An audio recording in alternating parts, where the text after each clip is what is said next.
Bueno, me da mucho gusto verlos otra vez, como cada jueves. Ya hay micrófono, porque luego yo no tengo la voz del pastor y yo tengo la voz más como chavero. Bueno, ahí me escuchan, ¿sí, verdad? Ya se me escuchó la voz como la del pastor ahí. Me da mucho gusto estar con ustedes. Le doy gracias a Dios porque nos permite reunirnos, porque nos permite estar. Y yo quiero le quiero dar gracias a Dios por la vida de Apiel, que está aquí hoy, que nos visita por primera vez. Y bueno, Liz, su mamá, pero es hijo de la hermana Elvira, entonces pues, le damos gracias a Dios por tu vida, Apiel. Que Dios te siga bendiciendo. Bueno, entonces estamos estudiando el libro de Filipenses, ¿no? Y hemos estado ya aprendiendo. Pablo nos ha estado enseñando bastantes principios bíblicos, bastantes verdades bíblicas. Es una carta donde se habla de mucho gozo, ya lo dijimos. El gozo de la salvación, el gozo ante las tribulaciones, el gozo ante las adversidades y diferentes situaciones. Entonces, hemos visto y veíamos, ¿no?, esto, que Pablo está en la cárcel y está escribiendo a los filipenses que no dejen el gozo a pesar de las situaciones. Y vimos también, ¿no?, que algunos predicaban el evangelio por contienda, por vanagloria, por deseos egoístas, etc. Y la semana pasada también estuvimos viendo la exaltación de Cristo después de ver su humillación, y lo cual pues me ha tenido bastante tiempo pensando en esto, ¿no? Esa humillación de Cristo, que no dejemos de pensar en esa humillación con la cual Él se humilló y fue obediente hasta la muerte y muerte de cruz. Y bueno, hoy estamos en el capítulo 2 y vamos a analizar versos del 12 al 15 nada más. Esperaba de hecho terminar hoy, dije, bueno, me voy a aventar del 12 al 18, pero la verdad es que hay mucho contenido y hay mucha palabra de Dios para nosotros, entonces no quise como que verme así muy saturado, y entonces solamente vamos a leer del verso 12 al verso 15, ¿sale?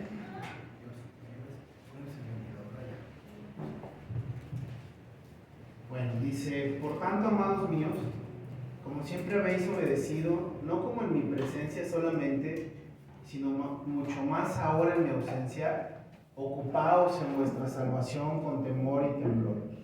Porque Dios es el que en vosotros produce así el querer como el hacer por su buena voluntad. Haced todo sin murmuraciones y contiendas, para que seáis irreprensibles y sencillos hijos de Dios, sin mancha, en medio de una generación maligna y perversa, en medio de la cual resplandecéis como luminares en el mundo. Vamos a orar. Señor Dios, te doy gracias por tu palabra, Señor. Para nosotros es suficiente tu palabra. Tu palabra es la única que puede transformar mi pensamiento, la única que puede transformar mi corazón, la única que puede llegar a lo profundo de mi ser y poner en juicio mis sentimientos, mis palabras, mis emociones, todo lo que yo soy. Tu palabra, Señor, atraviesa lo profundo de mi ser. Y te doy gracias, Señor, porque aún podemos reunirnos para escucharte, y porque lo he dicho otras veces, Dios, en otros lugares ni siquiera es permitido que traigan sus Biblias, pero te damos gracias, Dios, porque nos das esa libertad aquí en nuestro país, aquí en Romita, Señor, esta libertad con la cual tú nos has libertado. Entonces, te damos gracias, Padre, y también te queremos pedir, yo te quiero pedir que sea tu palabra, Dios, no dejes que hable yo en mi humanidad, no dejes que yo hable, Señor, creyendo que yo soy algo o alguien, o creyendo que yo tengo conocimiento de algo, Señor, sino que solamente, Señor, sea un instrumento, y como lo he entendido, Señor, y me lo has hecho entender, un chalán de esta obra, Dios. Tú eres el dueño, el arquitecto, tú eres el que pone, Señor, los cimientos, el que hace crecer la obra, Señor. Y Padre, la verdad es que el deseo de nuestro corazón y de mi corazón es que tú te exaltes, Señor, y la gloria sea tuya, Señor, y que tú, mis hermanos y yo te podamos ver a ti, Señor, en el trono en el cual estás sentado. Así te damos gracias en este día, en el nombre de nuestro Señor Jesucristo. Amén. Bueno, normalmente yo no le pongo título a los mensajes o a las predicaciones, pero esta vez me gustó mucho ese concepto de los luminares en el mundo. Entonces, si tú apuntas o algo, yo le puse como estrellas en un firmamento oscuro. Así se va a llamar el mensaje de hoy. Como estrellas en un firmamento oscuro, muy oscuro. Y entonces, ¿no? Verso 12 nos dice, por tanto. Y otra vez Pablo, la semana pasada, cuando hablábamos de por lo cual o por tanto también, nos deja mucho, nos da una retrospectiva de lo que hemos estado viendo.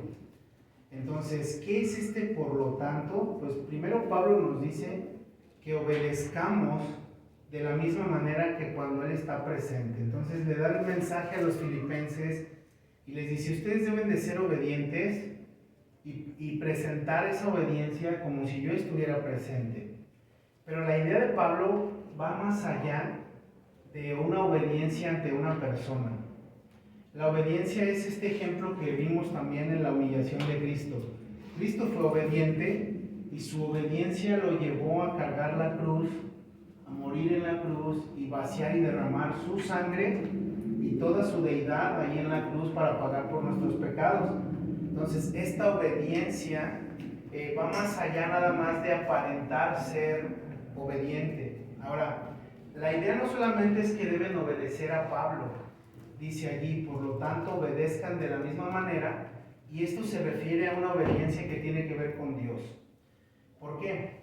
Porque ¿acaso puedo entonces yo agradar a los hombres y agradar a Dios al mismo tiempo? Entonces, la idea de Pablo está precisamente en Gálatas. Acompáñame a Gálatas, capítulo 1, verso 10.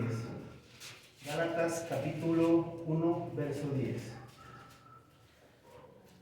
Y dice, pues busco ahora el favor de los hombres o el de Dios, o trato de agradar a los hombres, pues si todavía agradara a los hombres, no sería siervo de Cristo.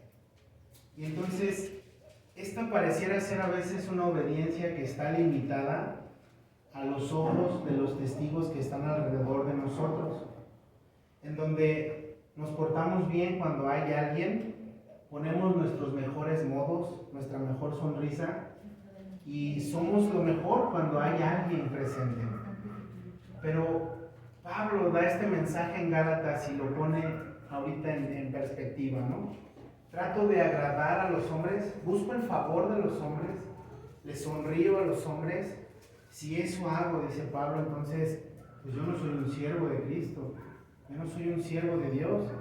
¿Por qué? Porque si yo agrado a los hombres, pues realmente no estoy agradando a Dios, ¿no? Entonces mi obediencia tiene que ser como si Dios está presente y Dios está y sabe lo que soy. Y entonces hice estas preguntas, ¿no? ¿Acaso Dios ignora quién soy? ¿O acaso Dios es un ignorante de cómo te creó, de tus pensamientos, de tus emociones? ¿O acaso a Dios se le olvidó cómo eres tú, cómo soy yo? ¿O Dios realmente ignora, cómo piensa esta persona? No me acuerdo. ¿Cómo te llamas? Y tráeme tu acta de nacimiento para acordarme quién eres, ¿no? Realmente Dios conoce mi corazón, Dios conoce mi forma de pensar, Dios conoce cómo soy, con qué batallo, Dios conoce realmente por qué Él me hizo. ¿Y por qué sabe cómo soy yo? Bueno, el Salmo 139, del 1 al 4, nos dice cómo es que Dios nos conoce. Salmo 139, del 1 al 4.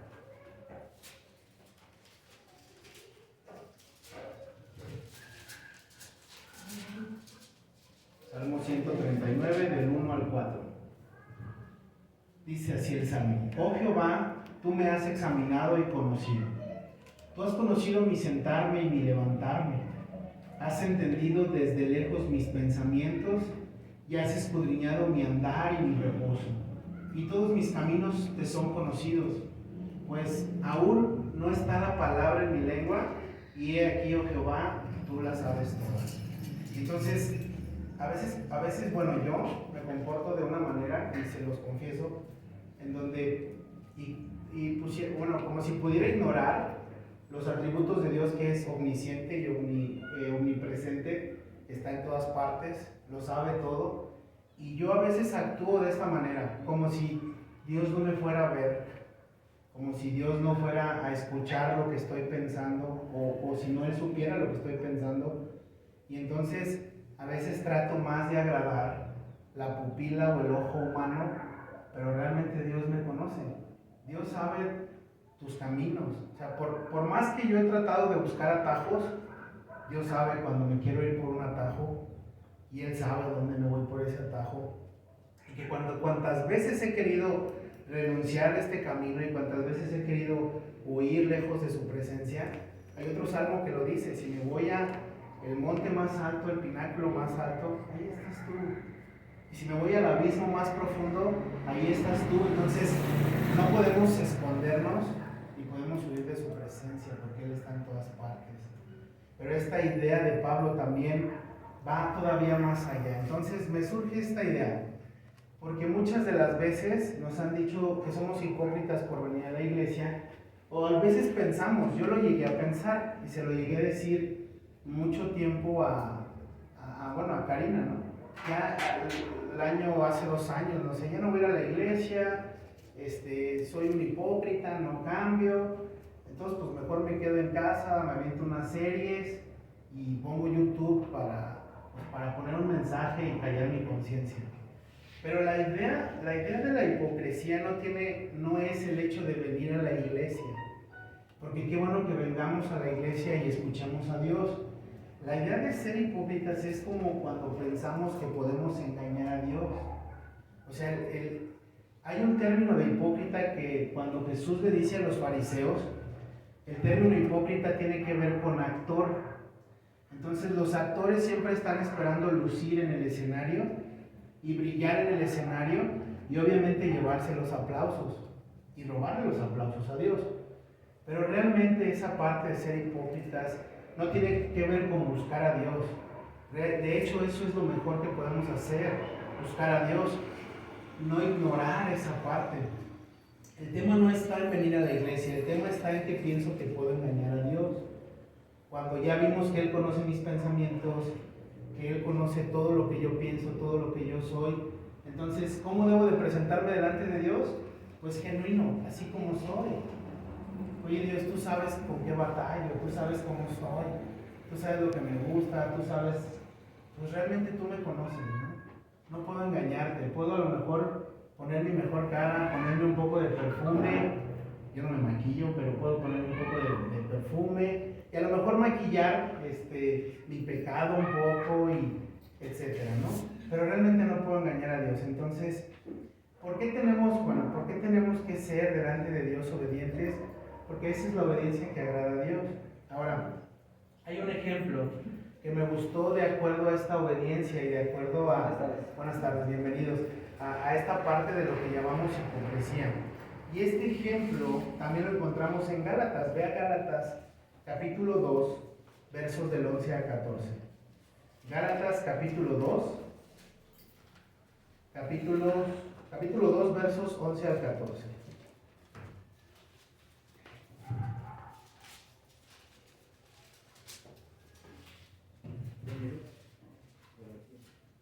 Gálatas 2, del 11 al 14.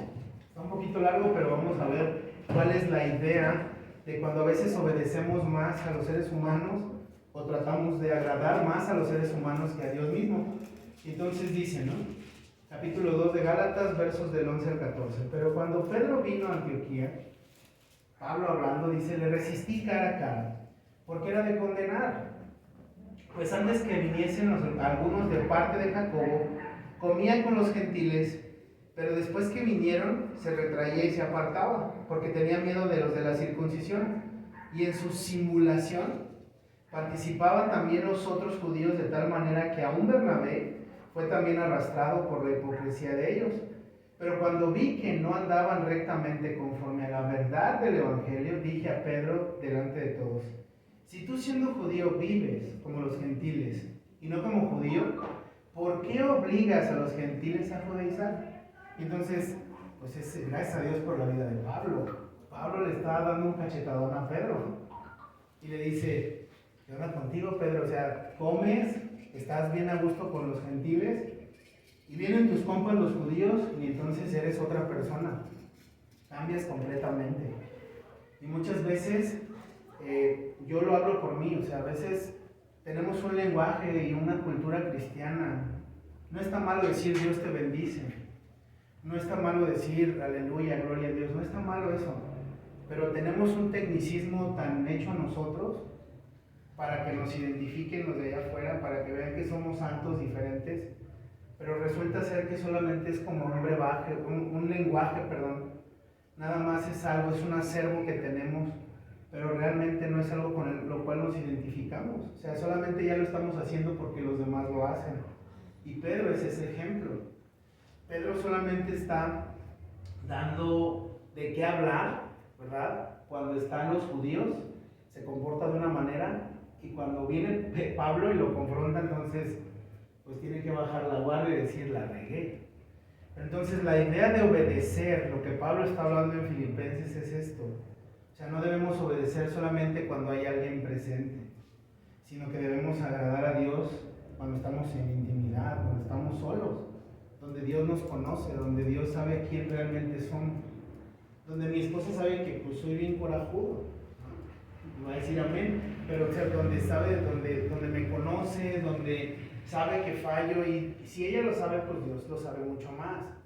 Pero entonces se trata de eso, ¿no? Permanecer siendo obedientes, pero también siendo genuinos, porque Dios nos conoce.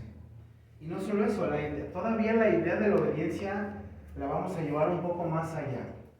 Porque así como lo hemos estado analizando con Pedro y como hemos estado viendo estos conceptos de la obediencia, donde Dios es omnipresente y donde Dios es omnisciente, o sea, realmente entender que Dios nos está observando, bueno, lo rematamos con Hebreos 4:13. Acompáñame a Hebreos 4:13. Hebreos 4:13.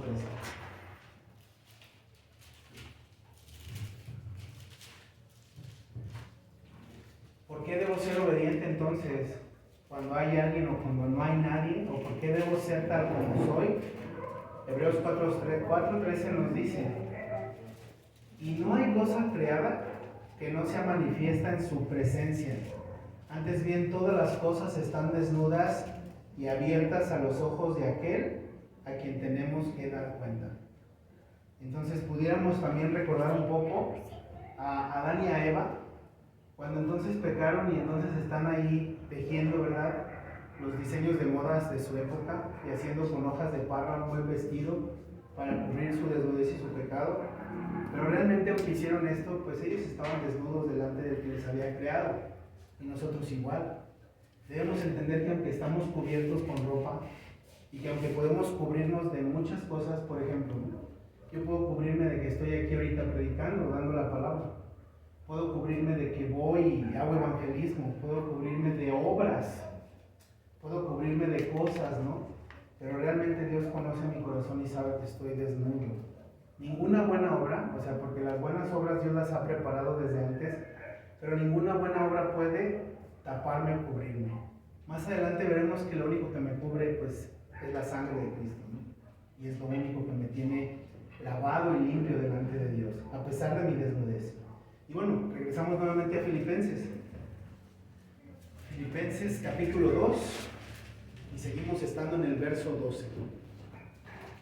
Entonces ya nos dice, por tanto, obedecer en mi presencia, ¿no? Pablo les está recordando a los filipenses. Y dice, solamente sino mucho más ahora en mi ausencia, y viene esta palabra interesante, ocupaos en vuestra salvación con temor y temblor. La palabra ocupaos tiene también mucho peso, tiene mucho significado. Y significa, tiene la idea, bueno, en el griego, les he dicho, no estudiamos griego, ni estamos enseñando griego, pero es bueno conocer pues la etimología o la raíz, ¿no?, de la palabra. En griego es katergamosai, y la idea es no pares, no te detengas. Ocupaos es esta parte, no te detengas, sigue adelante. Sí, va a haber trabas, pero sigue adelante, ocúpate. Entonces, la idea también de no dejar incompleto, recordamos que vimos en el primer capítulo de Filipenses que Él va a perfeccionar la obra hasta el día en que Él regrese por nosotros.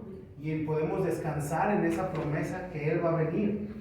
Pero no solo eso, nosotros mientras Él viene, no es como instalarnos en la comodidad, vuelvo a lo mismo, me gusta mucho luego ver la tele, se nota, pero ver Netflix y estar ahí sentado o en la computadora, o en esa comodidad, un vaso de agua fría, ¿verdad?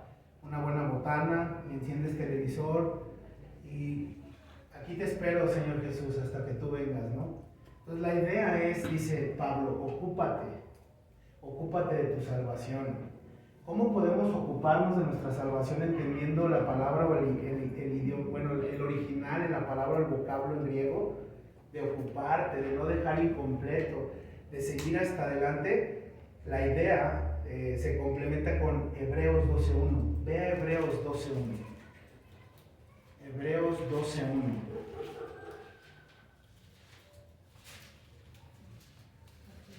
Hebreos 12.1. Entonces, ocupado significa esto, ¿no? No te detengas, sigue adelante, sigue. O sea, va a haber cosas allí, pero no lo dejes incompleto. Y tiene este énfasis de terminar con lo que se ha empezado. No lo dejes.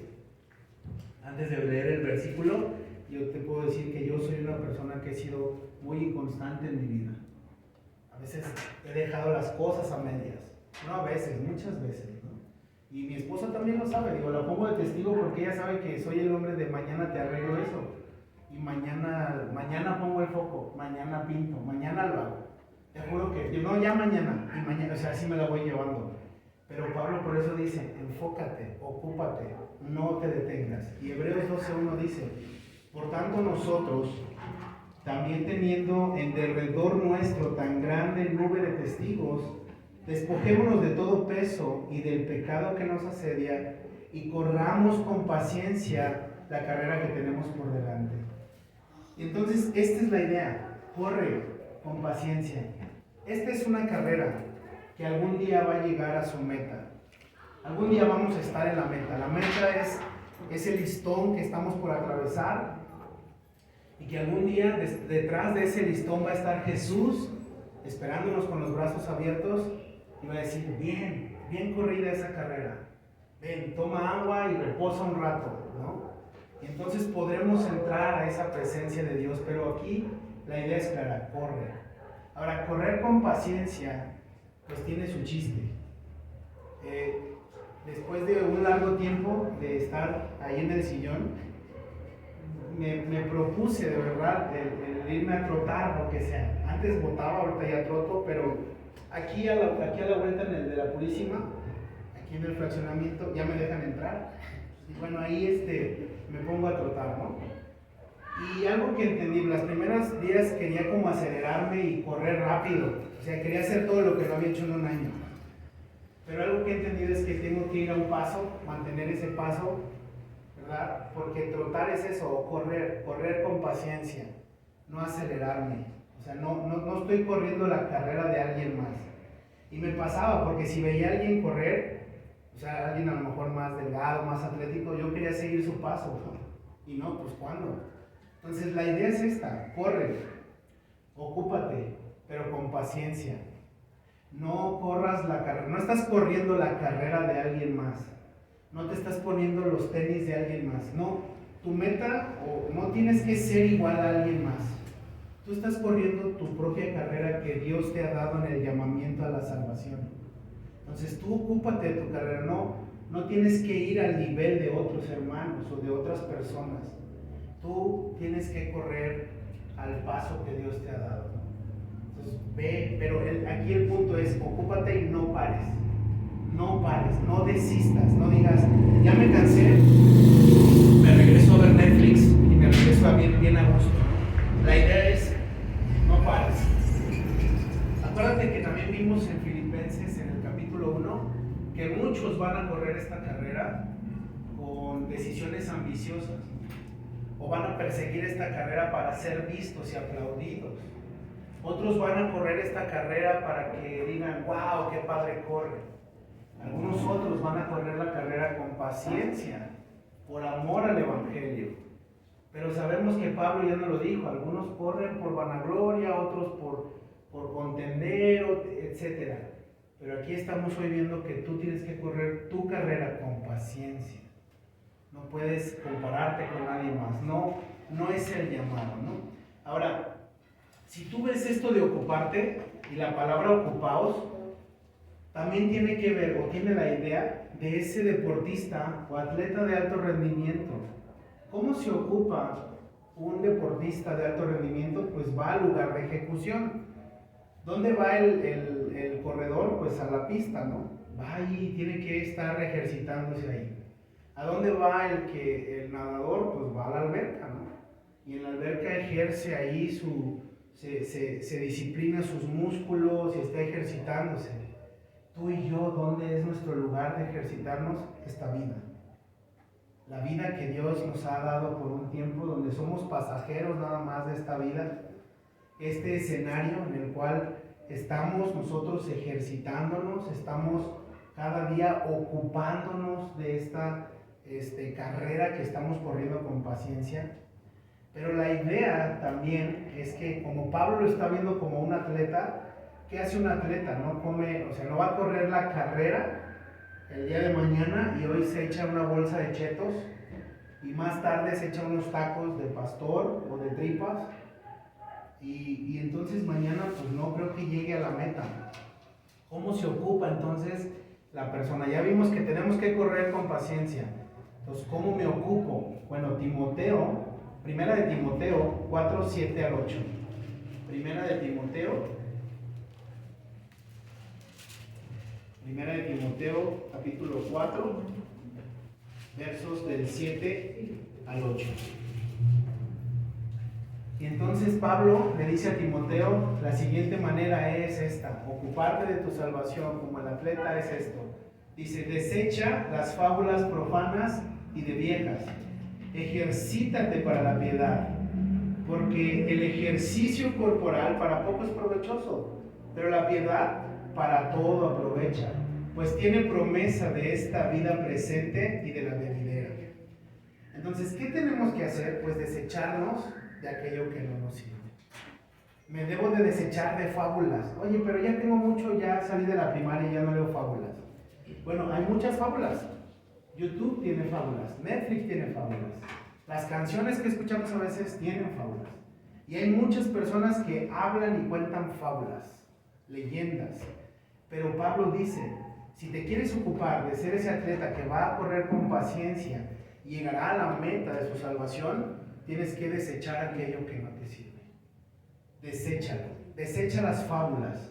Y dice, profanas y de viejas. Ahora, la idea cuando hablaba Pablo aquí, cuando dice de viejas, no es por ser despectivo, sino que hablaba de las abuelas que contaban las historias a sus nietos antes de acostarlos. Y entonces esas fábulas, los nietos pues se quedaban con ellas y las tenían por verdades absolutas. Entonces, la fábula no es una verdad absoluta, pero la palabra de Dios sí. Y eso es absolutamente verdadero. Entonces, me ocupo, ok Pablo, ya entendí. Tengo que correr, tengo que ocuparme, desecho, y tengo que entonces recordar algo más. Recordar que yo tengo que ocuparme de la salvación. ¿Por qué? Porque veíamos en capítulos pasados, Jesús ya se humilló. Él hizo lo que para nosotros no era posible. Se humilló, fue escupido, fue golpeado, fue cacheteado, fue exhibido, fue llevado ante una corte terrenal, el César, ¿verdad? Y ahí fue juzgado y fue entregado a la cruz. Y Él hizo lo más difícil, ¿no? Se encarnó y nos dio salvación. Entonces, por lo cual, tú y yo debemos ocuparnos de esa salvación. ¿Y cómo nos estamos ocupando? Bueno, ahí están dos herramientas que Pablo nos dice, ¿no? Regresando a Filipenses, nuevamente, Filipenses 2:12. Dos palabras más. Ya me dice, ocupaos, pero me da dos características de cómo me debo de ocupar: con temor y con temblor. Y es bueno analizar estas dos palabras, porque para el tiempo de Pablo era muy común la esclavitud. era muy común que hubiera esclavos al servicio de personas o de amos, ¿no? ¿Recuerdas eso? Entonces, pues los esclavos tenían que obedecer a sus amos, ¿no? Lo contradictorio sería lo siguiente, con temor y temblor, terror y temblor. Porque muchos de esos esclavos, pues lo único que estarían haciendo es obedeciendo por el temor o el terror al látigo de su amo, o por el terror que causa el ser sometidos a trabajos forzados y que el esclavo no tuviera de comer, o que el esclavo fuera privado de alguna necesidad primaria. Pero Pablo dice con temor y temblor, que es muy diferente al terror y temblor. Pero hay un ejemplo que es muy notorio para ti y para mí, que cuando vivíamos en Egipto y cuando nosotros éramos sujetos a la esclavitud del faraón, ¿no? Y hablando de Egipto, pues el mundo y faraón, el amo al que servíamos antes, pues nos trataba así, con látigo, con castigo, nos sometía, nos decía teníamos que obedecer, haz esto, haz aquello.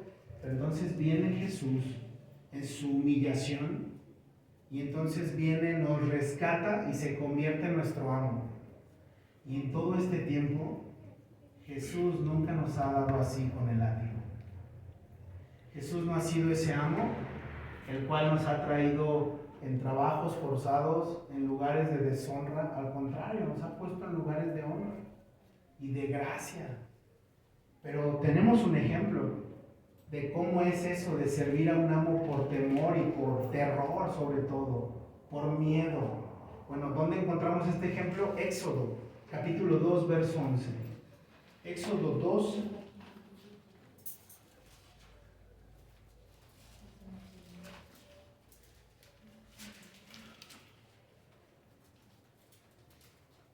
Éxodo 2:11. En aquellos días sucedió que, crecido ya Moisés, salió a sus hermanos y los vio en sus duras tareas, y observó a un egipcio que golpeaba a uno de los hebreos, sus hermanos. Esta es la condición en la cual tú y yo vivimos mucho tiempo en Egipto. Éramos azotados, ¿verdad?, por Faraón. Y entonces el diablo tenía totalmente poder sobre nosotros para soltarnos, golpearnos, para tener cautiva nuestra alma, nuestra mente, y obedecíamos a todo lo que él decía. Y si no obedecíamos, pues así nos iba. Entonces el ejemplo es este. Hay esclavitud y hay amos, ¿no? Pero esos amos están sometiendo a sus esclavos con miedo. Y Jesús no nos ha sometido así. Jesús vino como un rey humilde, completamente humilde, con brazos abiertos, y lo veíamos hace unas semanas. No escogió una cuna de oro, sino un pesebre para nacer. Y no fue el dueño de una carpintería, era el hijo de un carpintero, ¿no? Ni siquiera el dueño de la carpintería. Y todos se burlaban y mofaban de eso. Entonces, este es el ejemplo en el cual tú y yo no obedecemos con temor y temblor por miedo a lo que me pueda pasar.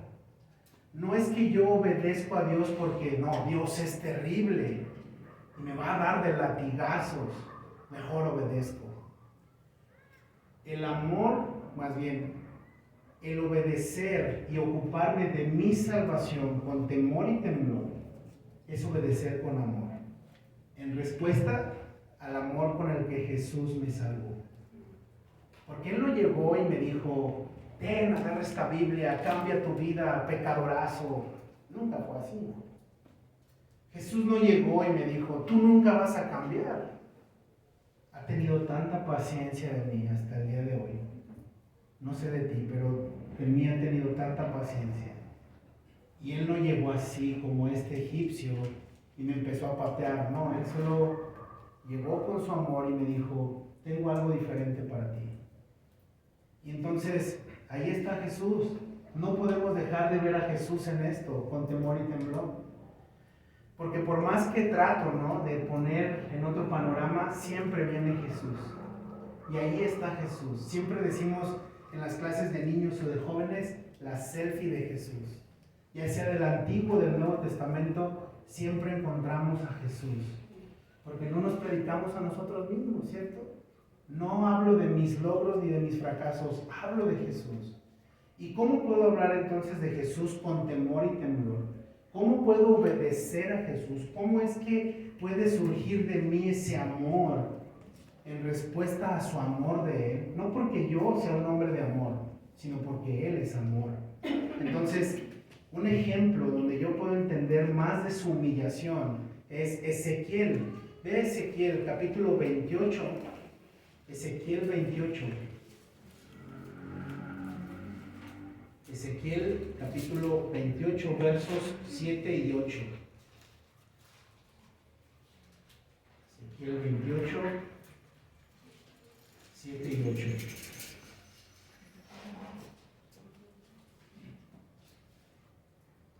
Bueno, más bien 7 y te voy a leer hasta el 10. Dice, por tanto aquí yo traigo sobre ti extranjeros, los fuertes de las naciones que desenvainarán sus espadas contra la hermosura de tu sabiduría y mancharán tu esplendor. Ese es Jesús. Ahí está, estamos manchando a Jesús. Extranjeros éramos tú y yo. 8. Al sepulcro te harán descender y morirás con la muerte de los que mueren en medio de los mares. Hablarás delante del que te mate diciendo, yo soy Dios. Tú hombre eres y no Dios en la mano de tu matador. De muerte de incircuncisos morirás y por mano de extranjeros, porque yo he hablado, dice Jehová el Señor. Ese es Jesús y es Antiguo Testamento y la realidad es que Él bajó al sepulcro por ti y por mí. Y la realidad es que Él murió por incircuncisos, que somos todos los gentiles y los que no éramos judíos. Y que dice que murió en manos de su matador y una espada extranjera le atravesó. Ese es Jesús. Y esa es la respuesta por la cual obedecemos. No porque Él haya venido con carros de fuego, con espada, con un gran ejército para convencernos, tienes que hacerte cristiano, tienes que dejar lo que estás haciendo, ya no fumes, ya no bebas, ya no hagas esto. Él no vino así. Él vino y murió. Eso es lo que está haciendo Jesús, dando su vida por nosotros. El Dios creador, haciéndose un hombre para morir en la cruz. Regresamos nuevamente a Filipenses. Filipenses, y vamos a analizar ya el verso 13.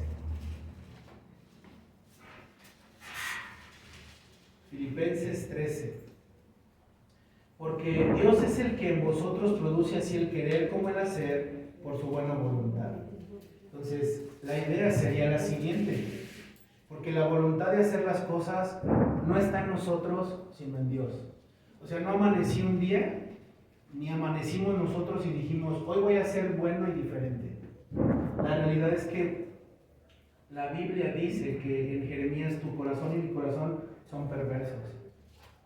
Nosotros no es que un día nos levantamos y dijimos, voy a portarme bien, voy a hacer bien las cosas, porque la voluntad es de Dios de que nosotros procedamos a hacer buenas obras. ¿Por qué? Bueno, vea Isaías 64:6. Isaías 64:6.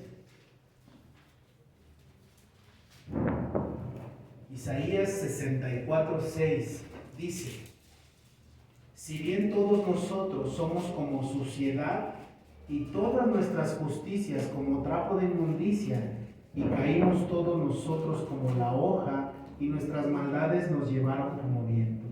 Entonces, mi justicia es sucia. Yo no hago buenas obras porque sea bueno. Yo no hago buenas cosas porque mi justicia es buena. Ya ahí está Isaías diciéndome, tu justicia es pura suciedad y trapo de inmundicia, trapo de suciedad. O sea, no te creas tan bueno. Pero entonces, ¿cómo es esto de las buenas obras? ¿O cómo es que suceden en nosotros? Porque es cierto, o sea, hay veces que decimos, yo quiero hacer esto, quiero compartir, quiero ayudar, quiero servir. Bueno, eso Dios lo ha preparado desde antes y está en Efesios 2:10. Tú lo puedes corroborar conmigo en Efesios 2:10. Efesios 2:10. Dice, porque somos hechura suya, creados en Cristo Jesús, para buenas obras, las cuales Dios preparó de antemano para que anduviésemos en ellas. Entonces, no son nuestras obras, son las de Dios. Y si permanecemos o estamos en esas obras, no es porque nosotros las hayamos creado, Dios las creó desde antes. No lo busques, pero 2 Timoteo 3:17 dice que hemos sido preparados para toda buena obra que Dios eligió. Entonces, esa es la preparación que Dios ha dado, y a lo que se refiere el verso 13 del capítulo 2 de Efesios, ¿no? Porque Dios es el que en vosotros produce el querer como el hacer. Muchas veces la realidad es que no queremos. Muchas veces es que nos levantamos y decimos, ay, otra vez la iglesia, ay, otra vez esto, ay, o sea, eso es carnal, eso es humano, eso es normal. Si realmente no estuviera eso en nosotros, pues no seríamos humanos, la realidad. Pero el que pone el querer como el hacer en nuestro corazón es Dios. Y ahí está, la Biblia lo dice, ¿no? No lo estoy diciendo yo, nos lo acaba de decir Efesios. Verso 14. El verso 14 es muy interesante. Dice, hacer todo sin murmuraciones y contiendas. Híjole, esto es difícil. Dejar de murmurar es difícil. O sea, a veces yo puedo estar haciendo cosas aquí solo y estoy murmurando, ¿no? Ay Dios, ay esto, porque es que, ay, y estoy murmurando, incluso en contra de mis hijos o de mi esposa o algo, pero murmuro.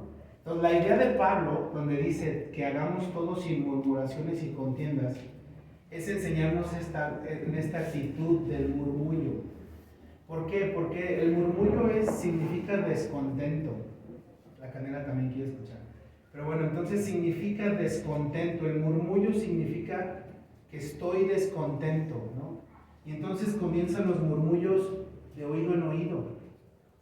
Quizás no se ve a simple vista el murmullo, la verdad, porque es algo en silencio y empezamos así, cuchicheamos, ¿no?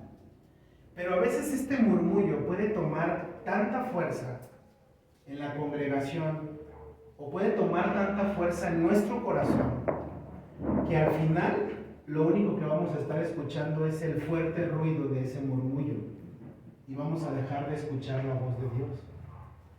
Y ese es un gran problema. Por eso Pablo enfatiza, no hagas las cosas murmurando. ¿Por qué? Porque tu murmullo puede parecer algo así, que no va a pasar nada, pero ese murmullo va con otro y va creciendo hasta que ese murmullo tan silencioso se vuelve tan fuerte que entonces lo único que vas a escuchar será murmurar, murmullo, murmuración, y vas a dejar de escuchar la voz de Dios. No escuches tu murmullo, no escuches lo que murmura tu corazón y tu cabeza, porque somos perversos. Por ejemplo, ¿dónde encontramos este ejemplo de murmuración? Éxodo 15:24. Éxodo 15:24. Ahí encontramos un ejemplo de este tipo de murmuración. Éxodo 15:24. Entonces el pueblo murmuró contra Moisés y dijo, ¿qué hemos de beber? La murmuración por lo particular empieza de una queja, de algo que no nos parece.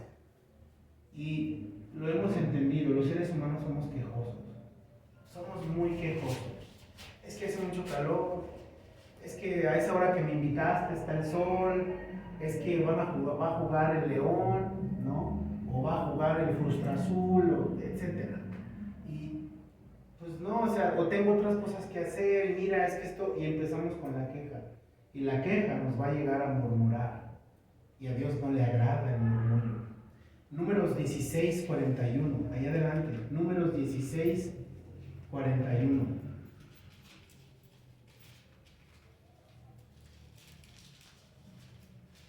Números 16:41. El día siguiente toda la congregación de los hijos de Israel murmuró contra Moisés y Aarón diciendo, vosotros habéis dado muerte al pueblo de Jehová. La murmuración muchas veces tiene que ver con la autoridad que Dios ha puesto o con las decisiones que Dios toma en nuestra vida y que nosotros decimos, no me gusta esa decisión. ¿Para qué me trajiste al desierto? No me gusta estar aquí. ¿Por qué, Romita? ¿por qué no me llevaste a Cancún? ¿No? Me hubieras llevado a Cancún, me hubieras llevado, no sé, a una playa, a Puerto Vallarta. Y podemos caer en eso y murmurar, ¿por qué Romita? O por qué este trabajo que tengo, o porque como Adán, ¿no? Porque la mujer que tú me diste, y empezamos a quejarnos y después podemos llegar a este pecado de murmuración. Entonces, ese es el punto, que la congregación terminó poniendo más atención al murmullo de lo que había a su alrededor que a la voz de Dios. Y eso es algo donde debemos de hacer una pausa. ¿Qué estás escuchando? ¿El murmullo de tu cerebro? ¿El murmullo de lo que hay en tu corazón? Tu corazón siempre te va a decir, tú lo puedes todo, no te limites, eres un campeón. Hasta hay muchos comerciales así, ¿no? Tú eres tu propia limitación, corre, ve detrás de ella, ¿no? Y entonces hay mucho alrededor de nosotros que nos dice esto. Y entonces escuchamos más el murmullo del mundo, o el murmullo de mi corazón, o el murmullo de los que están a mi alrededor, pero no escucho a Dios. Y entonces estoy perdiendo de vista mi salvación. Contiendas, regresando nuevamente a Filipenses. Filipenses 2, ahí mismo en el verso 14. Filipenses 2:14. Entonces, todo sin murmuraciones y sin contiendas, ¿no? Contienda, su original, la palabra es dialogismos en griego. Y esto de dialogismos o contiendas no es otra cosa más que discusiones. Entonces, la idea de Pablo es que las discusiones comenzaron con pequeños diálogos y comenzaron a platicar. Oye, ¿y cómo ves esto? No, pues bien, oye, ¿y cómo ves aquello? Y después de ese diálogo se convirtió en una acalorada discusión y terminaron discutiendo, y las discusiones siempre van a causar divisiones entre las personas de la iglesia o entre Dios y yo. Eso es lo más preocupante, cuando una discusión me lleva a no estar delante de Dios. No solamente fueran personas, el problema es que a veces el discutir me lleva a estar lejos de la presencia de Dios. ¿Dónde está el ejemplo? Lucas 22, del 24 al 27. Lucas 22, del 24 al 27. Mira lo que dice ahí, Lucas 22, del 24 al 27. Hubo también entre ellos una disputa sobre quién de ellos sería el mayor. Y se refiere a los discípulos, ¿no? Hubo también entre ellos una disputa sobre quién de ellos sería el mayor. Pero él les dijo, Jesús, los reyes de las naciones se enseñorean de ellas, y los que sobre ellas tienen autoridad son llamados bienhechores. Mas no así vosotros, sino sea el mayor entre vosotros como el más joven, y el que dirige como el que sirve. Porque ¿cuál es mayor, el que se sienta a la mesa o el que sirve? No es el que se sienta a la mesa, mas yo estoy entre vosotros como el que sirve. Y ese es un problema muchas veces en todo lo que estamos haciendo para Dios. Quizás estamos discutiendo de la misma manera. Es que quizás los discípulos están ahí, ¿no? Ni siquiera están hablando a lo mejor de algo malo, pero comienzan a decir, bueno, yo Pedro, o sea, a mí me llamó andando pescando y pues yo soy Pedro, carnal. Y Juan dice, pero yo soy el amado, pero a mí me encargó la administración de los bienes. Pero yo hice esto, pero yo hice aquello. Y entonces, pequeñas pláticas o diálogos pueden terminar en discusiones terribles. Y el problema es, te digo, no es que solamente sea una discusión acalorada, sino que esta discusión, cuando no estamos maduros, quizás nos puede alejar de Dios y decir, ya no voy a la iglesia porque no me toman en serio, porque realmente yo hago mucho, porque realmente yo me esfuerzo mucho, y realmente no están viendo lo que yo hago, lo que yo soy. Pero Jesús dice eso, ¿no? Aquí es al revés. ¿Quieres ser mayor? Sirve. Sirve, sirve. No te detengas. Ocúpate de tu salvación. Sirve. Pero entonces, ¿cómo es este tema de cómo servir? ¿O cómo es el punto de no prestar la atención, ¿verdad?, a estas discusiones? ¿Cómo es que yo puedo evitar las discusiones? ¿Cómo es que yo puedo ser ejemplo en la iglesia o no solamente en la iglesia, afuera, con mi familia, en todos lados. Primera de Timoteo 1, del 4 al 7.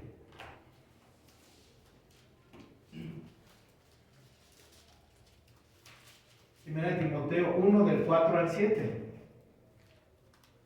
Dice nuevamente: ni presten atención a fábulas y genealogías interminables que acarrean disputas más bien que edificación de Dios, que es por fe. Así te encargo ahora.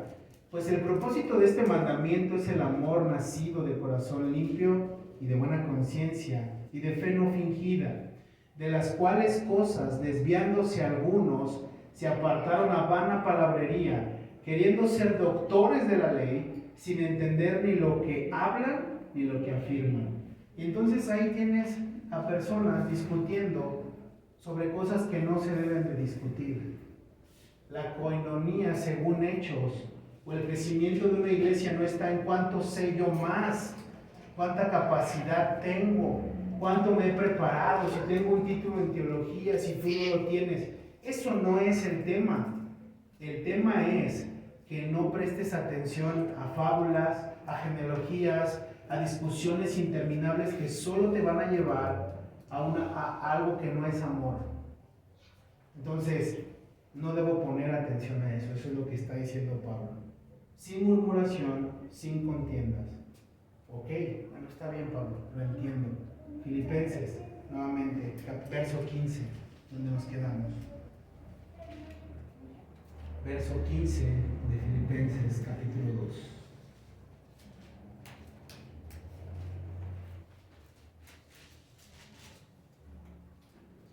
Para que seáis irreprensibles y sencillos hijos de Dios, sin mancha, en medio de una generación maligna y perversa, en medio de la cual resplandecéis como luminares en el mundo.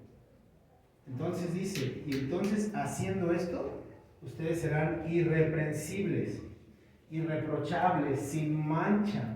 Ahora, no se refiere a que ya no vamos a ser más pecadores, porque tú y yo seguiremos siendo pecadores hasta que Cristo venga por nosotros. Pero el tema no es el ser irreprochable o sin mancha, no se refiere a que ya soy muy bueno y yo ya floto de tanta espiritualidad que traigo. La palabra en griego es amentos, y es decir, el mismo mundo tiene la idea de lo que es ser un cristiano.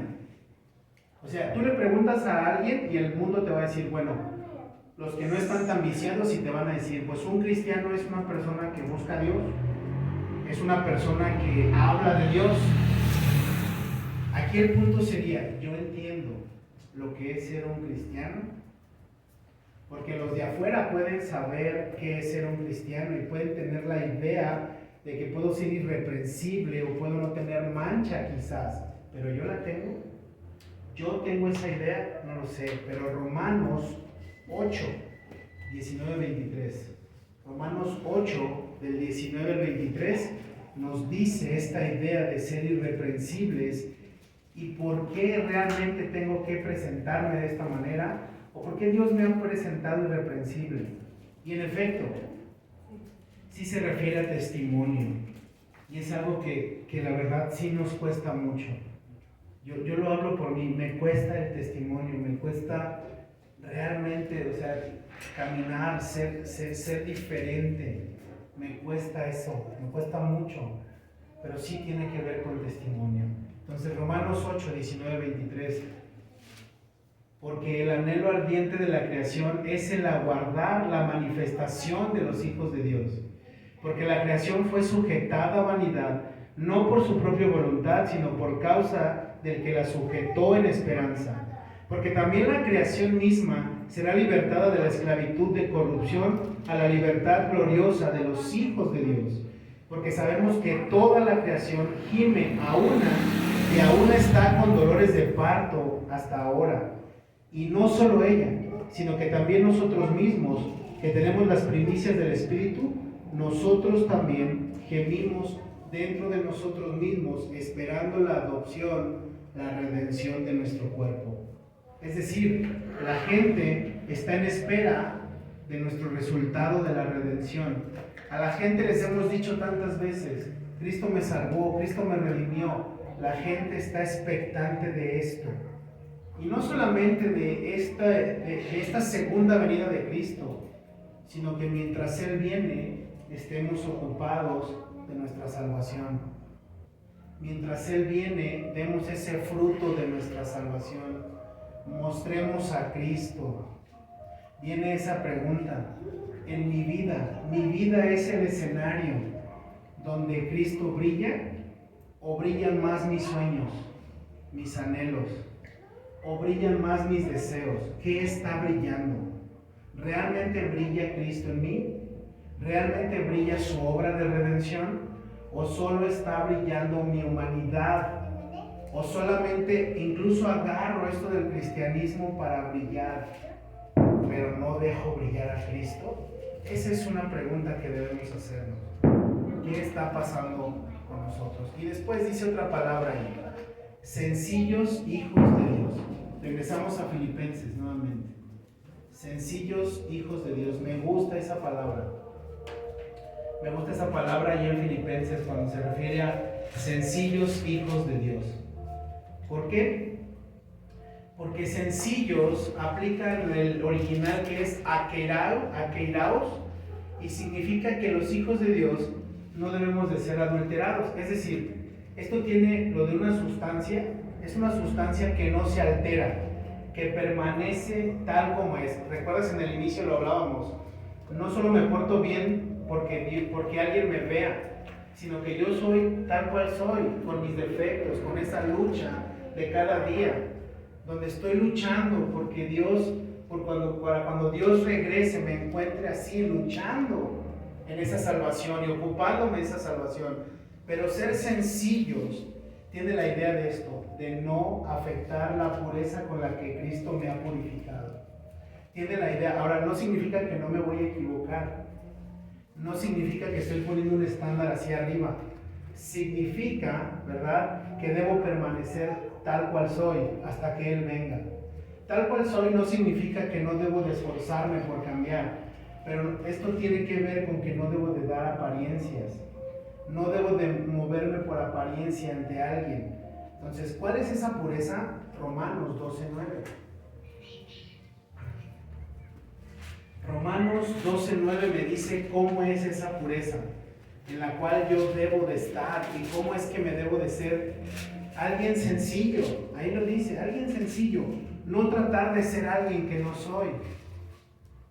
Romanos 12:9 dice: el amor sea sin fingimiento, aborrecer lo malo y seguir lo bueno.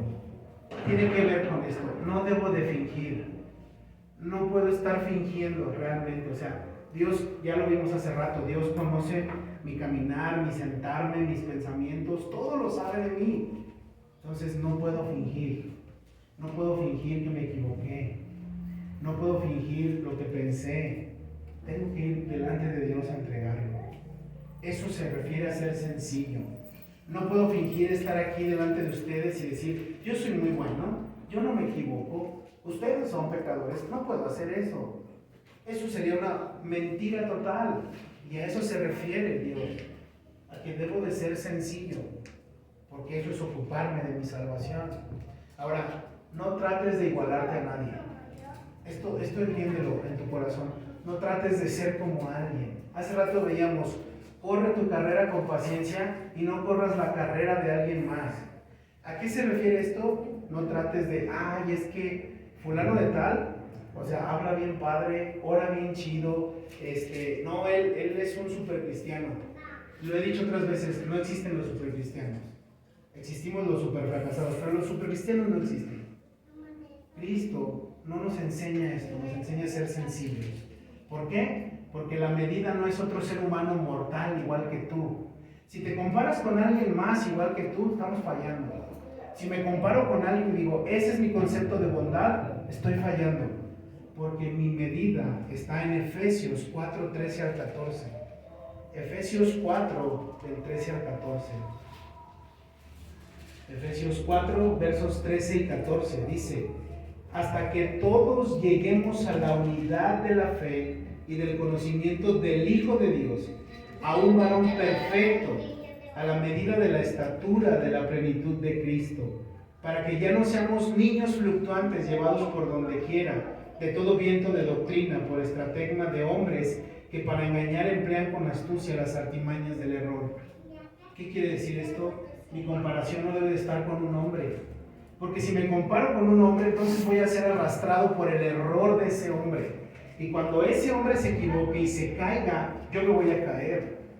Si yo pongo mi esperanza en un hombre, me voy a caer cuando él se caiga. Pero si yo pongo mi esperanza y mi mirada en el que nunca se ha caído, en el que permanece fiel para siempre, en el Rey de Reyes, en el varón perfecto que es Cristo, si yo tengo mi mirada en Él, entonces cuando yo me sostenga de Él, Él no me va a hacer caer. No me voy a caer si estoy agarrado de Él, esa es la idea. Pero si me agarro de un simple mortal, me voy a caer. Y cuando ese mortal no esté afirmado en la palabra, y cuando ese mortal no esté bien afianzado en las cosas de Dios, me voy a caer. Entonces voy a blasfemar. Voy a decir, ¿dónde está Dios? Dios no me escuchó. Dios no está, o sea, Dios no existe. ¿Por qué no me ayudó? Porque puse mi mirada y mi expectativa en un simple ser humano que se muere igual que yo. Y ese es el problema. Pero Cristo es inmutable, no cambia. Y ahí mismo, regresamos a Filipenses, sin mancha. La palabra sin mancha se refiere a este original, que el vocablo es amomos. Esto significa que nosotros estamos en un estado de pureza. No significa más bien que estamos en estado de pureza que no va a cambiar. Significa que vamos siendo perfeccionados, pero aquí no depende de nosotros el presentarnos sin mancha. Entonces está hablando de Jesús, cuando nos presenta ante el Padre por medio de su sacrificio sin esa mancha, justificado por la fe, por la sangre de Cristo. Romanos 5:9. Romanos 5:9. Ya casi acabo. Faltan unas 2 horas, pero ya casi acabo. Romanos 5:9. Romanos 5:9. Pues mucho más, estando ya justificados en su sangre, por él seremos salvos de la ira. ¿Qué me justifica? La sangre de Cristo. ¿Qué me hace presentarme sin mancha? La sangre de Cristo. No es mi sacrificio, no es que predico, no es que canto, no es que pongo alabanzas, no es que pongo YouTube y pongo al pastor tal. No es eso. Lo que me justifica es Cristo. La fe en Él, eso me justifica. Y bueno, aquí entonces llegamos a esta parte donde hacemos como la retroalimentación de todo lo que aprendimos ahorita. Yo te dije hace rato, le puse título. Normalmente no le pongo título a los mensajes. No sé, no soy de poner título. Pero entonces yo te dije, esto se llama como estrellas en un firmamento oscuro, muy oscuro. ¿Qué tiene que ver eso? Pues ya vimos. La conclusión sería, ¿no? Obedecemos por amor, no por terror ni por miedo. Nos ocupamos de nuestra salvación, corriendo con paciencia esta carrera para llegar a la meta. Tenemos que evitar murmurar y discutir, porque eso manifiesta que somos hijos de Dios. Y Jesús nos presenta ante Dios y ante el mundo incluso sin mancha, apartados. Pero entonces, ¿qué significa esto de que somos como estrellas en un firmamento muy oscuro? Y por eso lo puse así, porque dice, en el cual resplandecéis como luminares en el mundo, ahí en el verso 15. Resplandecéis como luminares en el mundo. Luminares no es otra cosa que como una estrella, ¿no? En el firmamento. Pero ¿qué quiere decir esto? En medio de una generación malvada y perversa. Bueno, el firmamento oscuro tiene que ver como eso, como que es la generación oscura, malvada y perversa. Y tú y yo estamos puestos en ese firmamento para alumbrar. La luz que Dios ha puesto en nosotros tiene que alumbrar. Génesis 1:3. Mira, Génesis 1:3. Génesis 1:3. Y dijo Dios, sea la luz, y fue la luz. Génesis 1:3 nos dice, sea la luz, ¿no? Juan, ahora ve rápido al Evangelio de Juan, capítulo 1, Juan 1.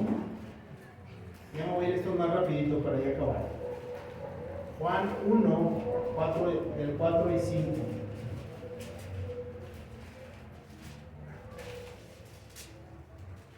Juan 1, 4 y 5 dice, en él estaba la vida, y la vida era la luz de los hombres. Hablando de Jesús, la luz en las tinieblas resplandece, y las tinieblas no prevalecieron contra ella. Dijo Dios en el principio, sea la luz. Es decir, este es Jesús, nuestro personaje central. Sea la luz. Y Juan nos dice que las tinieblas no prevalecieron contra esa luz, sino que la luz resplandeció sobre esas tinieblas. ¿Y cuál es la idea? La idea es que Jesús es la única luz de este mundo. Nadie brilla si no es por Jesús.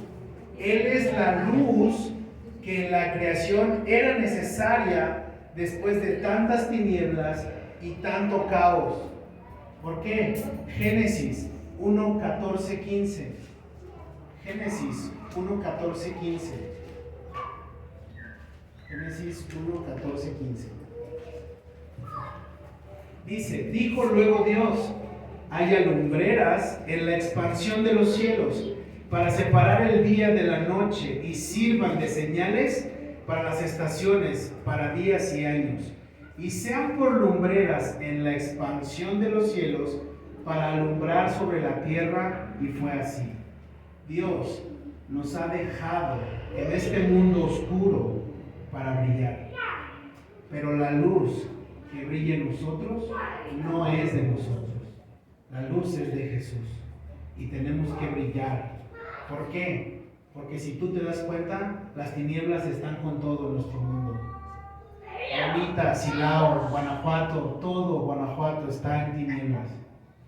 Y las tinieblas están siendo muchas. Cada vez son más las tinieblas. Muerte, narcotráfico, delincuencia, secuestros, muchas cosas. En las noticias, en todos lados, Facebook, redes sociales, siempre están hablando de las tinieblas. Y las tinieblas están tomando entonces este poderío. Y las tinieblas entonces están anunciando el dolor de partos que vive este mundo. Pero al final del día, tú y yo somos como estrellas en un firmamento muy oscuro. La realidad es que hay mucha oscuridad. No va a cambiar esto. Esa es una realidad.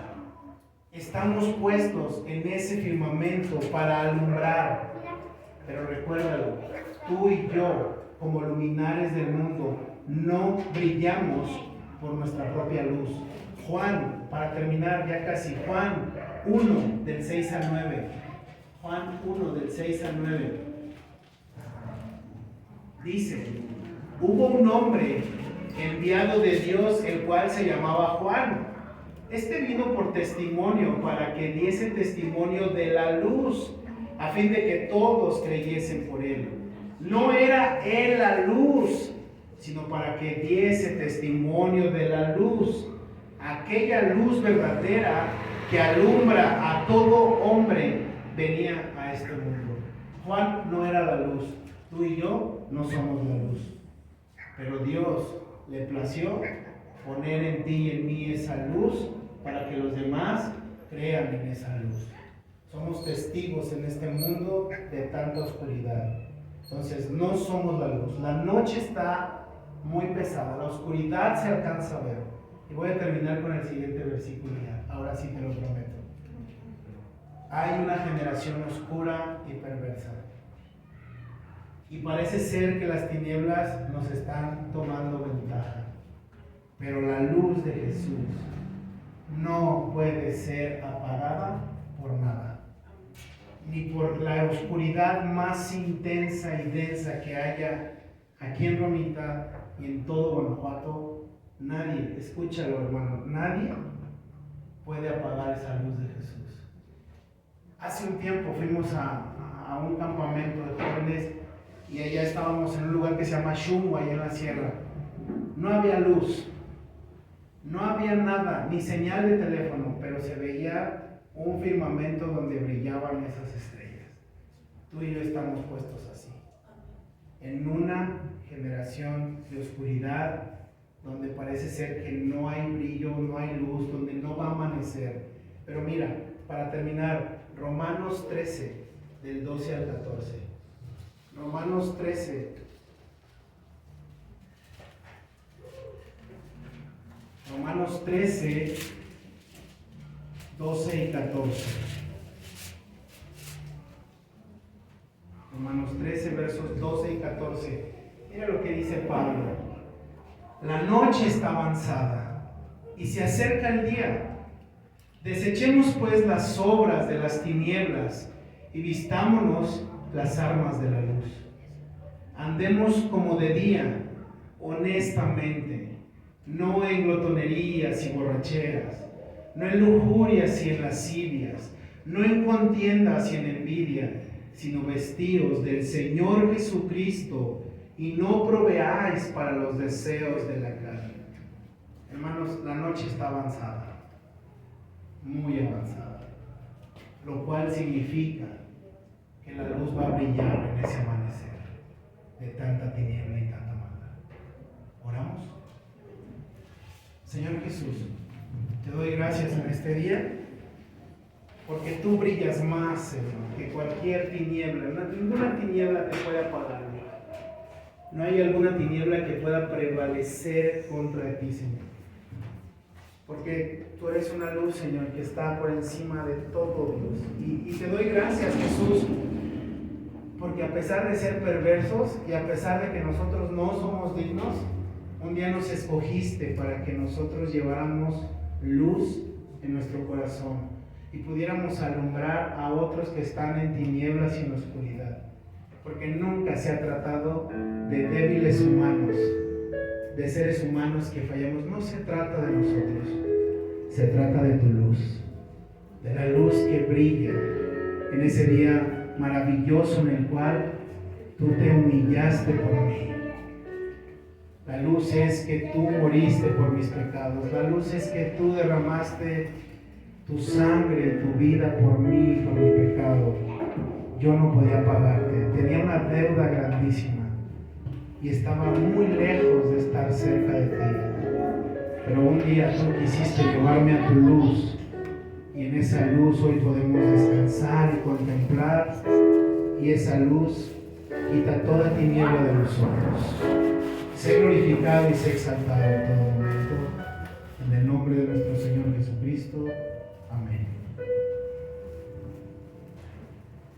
Por último, nada más para complementar lo que comentaba Alex, en Tito capítulo 3, verso 4 al 8, dice: pero cuando se manifestó la bondad de Dios nuestro Salvador y su amor para con los hombres, nos salvó, no por obras de justicia que nosotros hubiéramos hecho, sino por su misericordia, por el lavamiento de la regeneración y por la renovación del Espíritu Santo, el cual derramó en nosotros abundantemente por Jesucristo nuestro Salvador, para que justificados por su gracia viniésemos a ser herederos conforme a la esperanza de la vida eterna.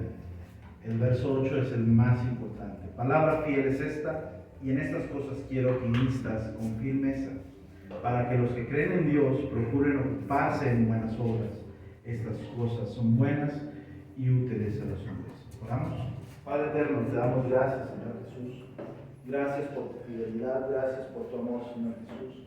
Gracias porque nos inspiras a ser mejores cada día, Señor Dios.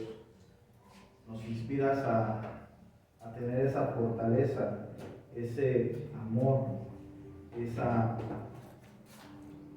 habilidad de poder cambiar al mundo, Señor Dios, con el mensaje de salvación. El mundo está plagado de maldad, Señor Dios.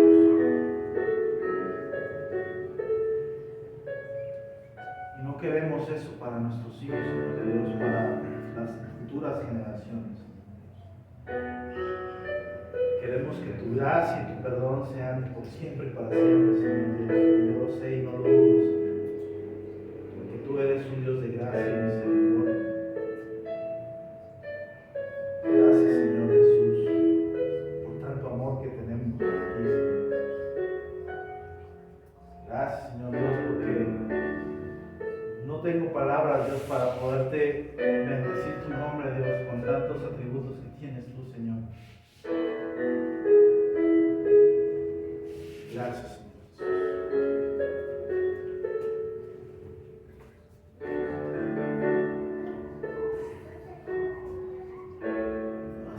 Dios, toda gracia nos llamó a su gloria eterna, os perfeccione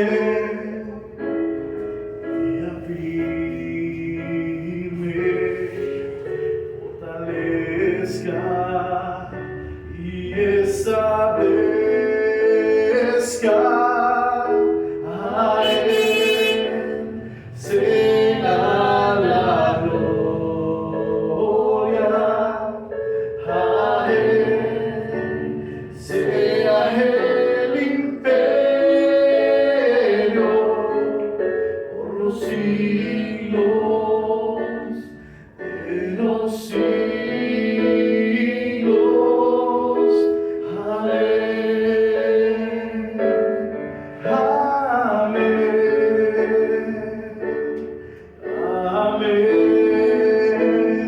y amén.